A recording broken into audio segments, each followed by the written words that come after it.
Name is Lydia, and at 32, I thought I had made peace with being the daughter who didn't matter. Not the dramatic kind of not mattering. No screaming matches, no slammed doors, just the quiet, suffocating kind. The kind where your mother introduces you at parties as my daughter who does something with computers, while describing your sister's pediatric residency in full detail, unprompted, to strangers in grocery store lines. I was a sculptor. Not the kind with gallery shows and champagne openings, though that came later and not in the way I planned. The kind who spent her 20s covered in clay dust, working in a converted garage studio, selling pieces through a small online shop that my mother referred to as that little hobby store thing. My sister Cecilia was getting married, and my mother decided I would make the centerpieces. Not asked. Decided. The way she decided most things that involved me.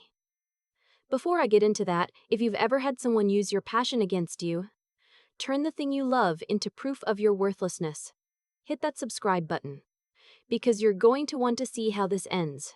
I started sculpting when I was 9 years old. My uncle had a ceramics studio in his backyard, and one summer afternoon he put a lump of red clay in my hands and said, "Just see what happens." What happened was I didn't stop for 3 hours. I made a lopsided bird that looked more like a potato with a beak, and I thought it was the most beautiful thing I had ever created. My mother did not share this assessment. She wasn't cruel about it, not at first. She was practical in the way that practical people can be without realizing they're slowly erasing you. "Sculpting is a nice hobby," she would say, "but what are you going to do for real?" She pushed me toward business, toward something with a clear income trajectory, something she could explain to her friends without watching their eyes glaze over. My sister Cecilia was 3 years older and had inherited our mother's talent for operating inside systems.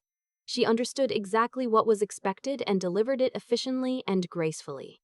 Pre-med at 20, engaged at 28 to a cardiologist named Warren, whose family had a summer house in Maine and opinions about wine. I had a studio apartment with a kiln I'd bought secondhand and a cat named after a rodent sculpture. "Why can't you be more practical like your sister?" Wasn't said in those exact words in my family. It was communicated through tone, through the way my mother's face arranged itself when she talked about my work, a kind of polite, patient sadness, like I was a charming child who hadn't quite understood how the world functioned yet. My father tried to soften things. He was a quiet man who had spent 30 years as a high school art teacher and understood what it meant to love something that the world didn't value properly. He came to my shows when I had them. He followed my shop. He sent me links to residency programs without my mother knowing. But in our house, my mother's vision of what life should look like had always been the governing document, and my father had long since stopped filing amendments. When Cecilia got engaged, the wedding planning began immediately and comprehensively. My mother had a spreadsheet, several actually. The venue was a restored estate outside the city, exposed brick, gardens, a terrace that overlooked a pond. 400 guests. A sit-down dinner with a menu my mother had workshopped with a caterer across 6 meetings. I was invited to the planning meetings the way you invite someone to watch you open a gift they didn't give you, included but peripheral. Then, 8 months before the wedding, my mother called me on a Sunday morning with that particular brightness in her voice that meant she had already decided something and was now presenting it to me as a discussion. "I've been thinking," she said, "about the table centerpieces." I waited. "We're doing 42 tables, and the florist's quote was honestly absurd. So I thought, since you make things, you could do something. Clay sculptures, little figures, something that fits the garden theme. It saves us a significant amount, and it gives you a chance to contribute. I want you to feel the specific weight of that last phrase. Gives you a chance to contribute. As if my only value in this family event was as a cost reduction measure, as if 12 years of working my craft down to the cellular level had produced something useful at last, not because it was beautiful, but because it was free. "Mom," I said carefully, "that's a lot of pieces." 42 centerpieces at a professional level would take months. "Well, they don't need to be professional level," she said with a light laugh. "Just something charming. Little garden birds, maybe. Something simple. You do this all the time. Something simple. You do this all the time. The phrase sat in my chest like a stone. "I'll think about it," I said. "Wonderful, I'll let the florist know we won't need the centerpiece package." She had already called the florist. Of course she had. I stood in my studio that evening looking at my current work. A commission I'd been developing for 3 months. A large-scale piece about migration and grief that a museum in the Pacific Northwest had expressed interest in. I looked at it for a long time. Then I sat down at my wheel and started thinking about what 42 garden birds would take to produce. The math was ugly. At my pace, with proper attention to quality, 42 sculptural pieces would take somewhere between 3 and 4 months of consistent work, on top of my existing commissions, and my mother had said it casually, the way you ask someone to pick up milk on their way over. I called my best friend Petra that night. She'd known me since college and had watched my entire relationship with my family from close range. "She didn't even ask if you had the time," Petra said. "She assumed." Of course she assumed. Because your work isn't real work to her. It doesn't have a salary and a parking spot, so it doesn't count as something that takes time. "I'm thinking about doing it," I said. Petra was quiet for a moment. "Why?" "Because I'm already thinking about how to make them so good that no one can call them simple." She laughed, and I could hear her understanding the specific kind of anger I was working with. Not the hot kind, not the kind that makes you say things you regret. The cold, focused kind. The kind that gets things done. My mother emailed me a week later with a reference document. She had pulled images from Pinterest. Small ceramic figures, pastel-colored, the kind of thing sold in gift shops near the beach. Cute, inoffensive, forgettable. At the bottom of the email she'd written, "Remember, this is Cecilia's wedding, not an art exhibition. Keep it appropriate and understated." I read that line 4 times. Appropriate and understated. I was to produce 42 pieces of work and disappear inside them. I put the email aside and went back to my studio. For a week, I sketched. Not birds.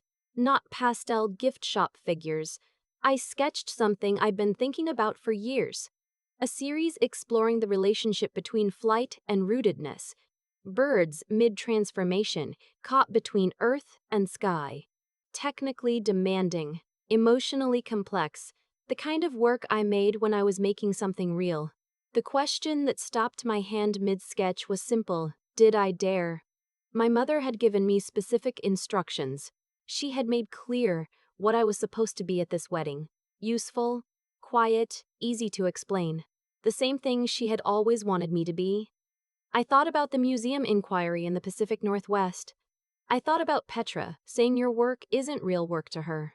I thought about my father, who had spent 30 years teaching teenagers to love something that the world consistently undervalued and who had never once told me to stop. And then I started making the real pieces. I worked for 4 months. I got up at 5 in the morning before my day job and worked until 7. I came home and worked until midnight. On weekends, I barely left the studio. 42 sculptures, each one unique. Birds at different stages of taking flight, some still half emerged from the clay of the earth, some fully airborne, some looking back at something they were leaving behind. Each piece stood about 8 inches tall. Each one was finished with a glaze I'd been experimenting with for 2 years, a technique that created depth and iridescence in natural light. They were the best work I had ever made. My mother asked twice over those months how the centerpieces were coming along. I told her they were progressing. She seemed satisfied. I did not send photos. 3 weeks before the wedding, I carefully packed each piece in custom foam inserts I'd made myself and loaded them into my car. I drove them to the estate for a setup walkthrough. The wedding coordinator, a brisk woman named Helen who had orchestrated events for governors and minor celebrities, met me at the service entrance. She helped me carry the boxes to the venue's storage room. When I opened the first box and unwrapped the first piece, she stopped talking mid-sentence. She picked it up, turned it slowly in her hands. "You made this?" she said. "Yes." "For the centerpieces?" "Yes." "For the centerpieces?" "Yes." She looked at the piece for another long moment, then set it down carefully and helped me unpack 3 more. She arranged them on a nearby table, took a step back, and said, not to me, more to herself, "These need to be on something elevated, with proper lighting." "I brought stands," I said. And some small spotlights. She looked at me differently after that. On the wedding day itself, I arrived early and spent 2 hours arranging each piece. The coordinator had upgraded the table linens to a deeper green at her own initiative, and she'd repositioned several of the floral elements to better frame the sculptures. The pieces looked extraordinary in the estate's light. The iridescent glaze caught the afternoon sun and threw colors across the tablecloths that no florist could have planned. My mother arrived mid-setup and found me at one of the far tables. "Oh," she said, catching sight of the nearest piece. She picked it up with the same uncertain hands she used for things she wasn't sure how to categorize. "These are different from what I imagined?" "You said garden-themed," I said. "I meant more like—" She gestured vaguely, then seemed to recalibrate. "Well, they're certainly elaborate. I hope the guests don't find them distracting." Distracting. Another word for too much, which was another word for too much you. "I'm sure they'll be fine," I said, and kept placing pieces. What I didn't say was that Helen had already photographed 3 of them and sent the pictures to the estate's social media accounts. What I didn't say was that 2 of the vendors, the florist and the lighting designer, had come to find me in the hour before the ceremony to ask about my work. The ceremony was beautiful. Cecilia was radiant and genuinely happy in a way I hadn't seen on her face in years. Relaxed, unperforming, just present.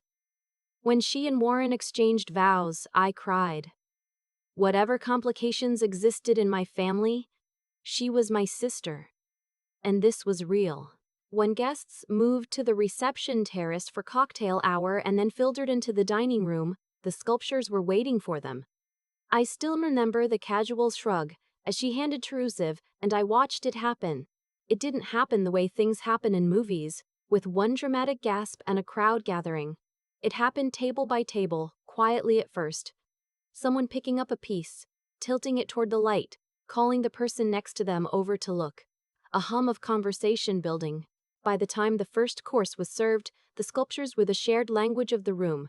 A woman in a rust-colored dress stopped me on my way to the bar. "Who made these?" she asked. "I did. Are you a professional artist?" The question used to make me hesitate. "Yes," I said. She pressed her business card into my hand. She was the director of a regional arts foundation I'd applied to twice without success. She told me she'd been looking for exactly this kind of work for an installation they were planning, and could I come in next week? I went back to my corner of the room with her card in my hand and found my father standing there already, watching the room with an expression I had never seen on his face before. Not pride exactly, more like relief. Like he had been holding his breath for 32 years and had just exhaled. "I knew you were good," he said. "I didn't know you were this good." "You came to my shows," I said. "I know. But seeing it here in this room, with people who have no idea who you are." He shook his head. "You don't need us to tell you, Lydia." "You never did." It was the most he had ever said to me about any of it. I stood next to him and didn't say anything back because nothing was required. My mother found me near the end of dinner. She had spent the evening accepting compliments on the centerpieces with a smile that had started confident and progressively narrowed. I had watched her from across the room, watched the moment she understood that what she'd told me to make small and appropriate had become the thing everyone was talking about.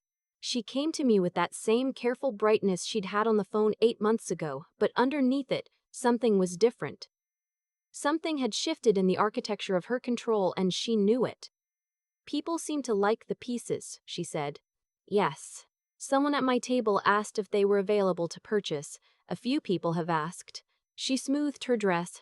"I told them you made them as a gift for the wedding." "That's true." She looked at me for a moment. There was something in her eyes I hadn't seen before. Not defeat exactly, but the beginning of a recalculation. "I didn't expect them to be so significant." "I know you didn't."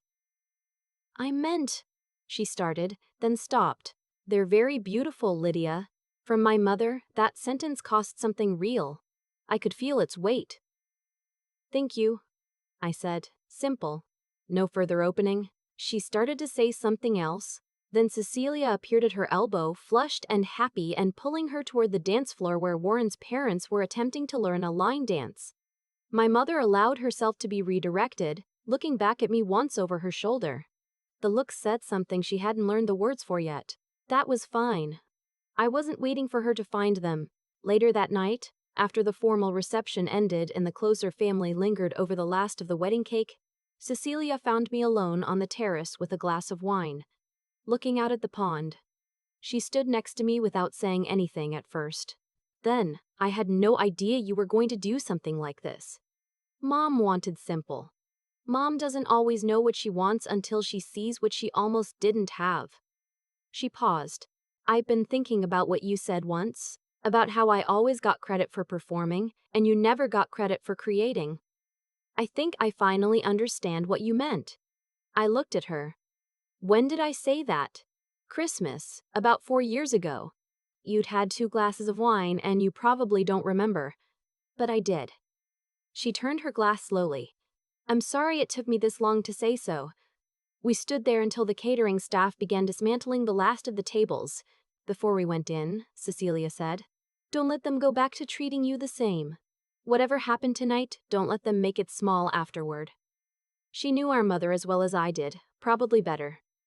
The weeks after the wedding were strange and full. The Arts Foundation director called 2 days later as promised. The installation commission she mentioned was significant. Not life-changing money, but real money, professional money. The kind that comes with a press release and photographs and a record in the world that says this artist made this work. I also received 6 inquiries about purchasing individual pieces from the centerpiece series. I had photographed each one before the wedding, and with Cecilia's blessing, I offered 5 of the 42 for sale. They sold within 48 hours. 3 months after the wedding, I left my day job. It wasn't dramatic. I gave proper notice, finished my projects cleanly, and drove out of the parking lot on my last day feeling less like I was escaping and more like I had simply finished one thing and was starting another. My mother called when she heard. The conversation was uncomfortable in the way that necessary conversations often are. She cycled through concern. What about health insurance? What about stability? What about 5 years from now? And I let her cycle. Then she was quiet for a moment. And she said something I hadn't expected. I'm not sure I understood what you were doing, she said. The work. I don't think I ever really looked at it. I know. I looked at some of your pieces online last week, after the wedding. I waited. The bird series. The whole one, not just the wedding pieces. She paused. You've been making work like this for years, haven't you? It wasn't really a question. Yes. Another pause. I should have been paying more attention. It wasn't an apology exactly. It was something harder. Acknowledgement, which costs more than apology because it can't be taken back. You were paying the attention you knew how to pay, I said. She didn't argue. That itself was something new. Our relationship didn't transform overnight.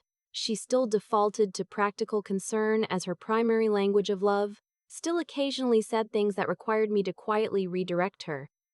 But there was a different quality to her attention now. She started following my shop. She sent me an article about a sculptural installation she'd seen on a trip, unprompted, with a note that just said, "This made me think of your work." That note lived on my fridge for a long time. At my first solo show 6 months after the wedding, she came. She stood in front of a large piece for 11 minutes. I counted because I couldn't help it, and when she turned around, her eyes were wet, and she said, I always thought the piano lessons would have been the thing. But this is the thing, isn't it? This is the thing, I said. She nodded, put her hand on my arm briefly, then composed herself and went to get a glass of wine. My father had been standing nearby, close enough to hear. He caught my eye and gave me a small nod, the kind that doesn't need any words attached to it. The piece my mother had stood in front of was from a new series I'd started after the wedding. I called the first piece in it appropriate and understated. It was 6 feet tall, all motion and chaos and color, the most formally daring thing I had made. It sold on the opening night. I think about that sometimes. About how my mother handed me the title in an email, meant to keep me small, meant to remind me what I was for. And how I took it and turned it into the best work of my life. Not to punish her. Not to prove a point, exactly. More because that's what you do when something is yours. You take it back, you make it real, and you let it be seen. She wanted appropriate and understated. She got something that filled the room, and for the first time in my life, standing in that gallery on opening night with the people who had known me longest in the front row, I didn't need anyone to tell me it was enough. I already knew. If any part of this story felt familiar, if you've ever had your passion dismissed, your work minimized, your contribution reduced to what it cost or saved someone else, I'd love to hear your story in the comments. Tell me, when did you stop waiting for permission to take up space? Like and subscribe if you want to hear more stories about people who stopped making themselves small, and share this with someone who's still in the middle of their own version of this. Someone who needs to know that what was meant to diminish them might be exactly the thing that finally sets them free. There's something I'd been thinking about since that night on the terrace. Since I stood there watching my mother's face rearrange itself in front of 42 sculptures she had expected to be forgettable. The thing is, she wasn't wrong to assume I would make something small. I had been giving her reasons to assume that my whole life. Every time I stayed quiet when she called my work a hobby, every time I let that little online store thing pass without correction, every time I showed up to family dinners and answered, "How's the art going?" with "fine, keeping busy," instead of telling her about the commissions, the inquiries, the museum that had reached out about my migration series, I'd been so exhausted by the effort of not being seen clearly that I had stopped trying to be seen at all. That's the part nobody talks about when they talk about being underestimated. It's not just what the other person does to you, it's what you start doing to yourself, the shrinking, the preemptive dimming, the way you learn to disappear before anyone can push you out. I had been making myself small for so long that I had started to mistake it for humility. What changed wasn't my talent. The talent was always there. What changed was the moment my mother handed me the smallest possible version of what she thought I could do. Something simple, nothing showy, appropriate and understated, and something in me said, no, not from anger, not from the desire to punish her, from a place that was older and quieter than any of that, from the part of me that had gotten up at 5 in the morning for 12 years because the work mattered, because it was real, because it was mine. That's what I think people miss about the idea of proving yourself. It only means something if you're doing it for yourself first. What I made for Cecilia's wedding wasn't a message to my mother. It was a conversation with myself, a question I had been postponing for years. What would you make if you stopped trying to fit inside someone else's idea of what's appropriate? The answer turned out to be the best work of my life. And here's what I understand now about the way things played out. My mother's dismissal was only possible because I had allowed it. Not because I was weak, because I was tired, and tired people conserve energy in ways that sometimes cost them more than they realize. But the moment I stopped conserving and started building, the dismissal had nowhere to land. You can't call someone background decoration when they've just become the only thing in the room anyone wants to talk about. Cecilia told me afterward not to let them make it small again. That was good advice and I'm trying to take it. Not perfectly. There are still dinners where my mother reverts, still moments where the old dynamic reaches for the old shape. But I have the opening night photographs now. I have the foundation commission. I have the piece called Appropriate and Understated hanging in someone's home 6 feet tall, refusing to be quiet. That's the thing about doing the work honestly, without apology, without waiting for permission, it leaves a record. And a record is harder to argue with than a feeling. If I have anything to pass forward from all of this, it's this. Your standards for your own work are the only ones that belong to you. Other people's ceilings for what you're capable of are built from the limited information they've allowed themselves to collect. You are not obligated to live inside someone else's data. Make the real thing. Every time, even when, especially when, no one is expecting it.